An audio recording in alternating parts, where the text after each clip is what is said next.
The road to the 2020 Kentucky Derby continues. This time we're going to take a look back, the recap of the Fountain of Youth Stakes at Gulfstream Park, and an interesting race developed when the even money favorite, Dennis the Moment, he kind of bobbled a little bit at the break, then got shuffled back to mid-pack halfway through the race and just never fired from there. Jockey and Flavian Prat saying that he just kind of spit out the bit and did not fire down the lane. Meanwhile, on the front end, on cruise control, it was an aggressive ride by Florent Giroux on Ete Indien, and he ended up going wire to wire in the Fountain of Youth Stakes. And let's kind of take a look at that key decision early out of the gate by Ete Indien. From that, he was number 11, but he was actually from the 10th post position.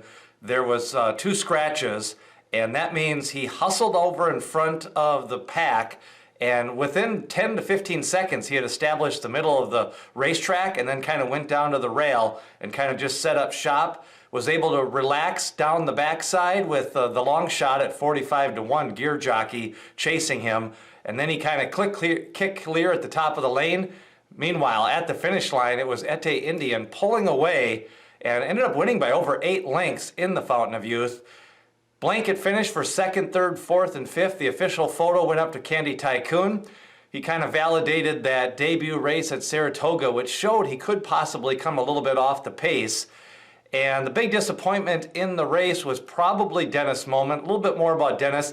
You know, I noticed in some of his workouts, he just hadn't developed physically from last year. Looked just smaller, looked a little bit more thin.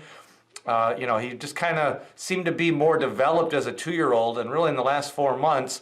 Another thing, they'd worked him out a few times, but never really any gate workouts, especially after that gate disaster at Santa Anita. So no word yet on Dennis Moment if he's officially off the trail. I have a feeling they're going to try to regroup and maybe try to hit that bluegrass. Dale Romans has had some success going to the bluegrass and trying to get into the Kentucky Derby.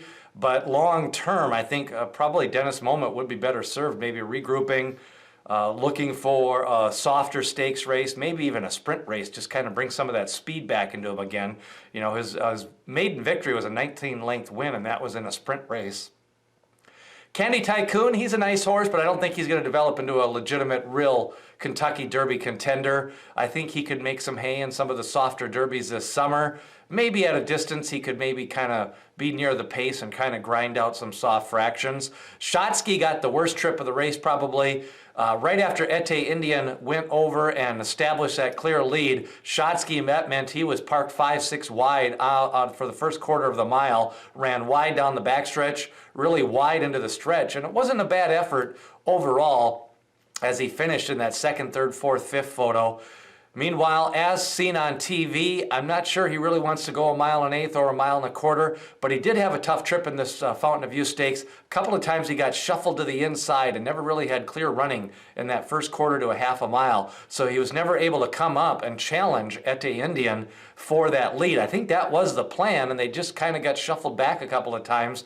Meanwhile, Gear Jockey at 45-1 established that pace tracking position, and that's where I think, as seen on TV, wanted to be going into the race. So those were kind of the main highlights of the Fountain of Youth Stakes. Next up for the Florida Derby, it looks like we're going to get an early look at the rematch. We'll get Tiz the Law, who's scheduled to work this week, and if he doesn't, that's going to be interesting to see what develops there. It could be Tiz the Law, Ete Indien, and right now Independence Hall announcing over the weekend that they are going to point for the Florida Derby, and possibly even Governor Morris pointing for the Florida Derby. We'll see. We've got race previews coming up this week. We've got the Kentucky Oaks future pool, the Kentucky Derby future pool, round 3. We'll break that up into 2 sections. We'll also take a look at the San Felipe, the Tampa Bay Derby, and the Gotham Stakes, which is expected to get 10 or 11 horses in New York. What are some of your thoughts about the Fountain of Youth? What did you think of Dennis the Moment and the winner, Ete Indien? Leave a comment below, hit subscribe, ring that bell for notifications, and share these videos with all your horse racing friends as we try to lead you up to the 2020 Kentucky Derby.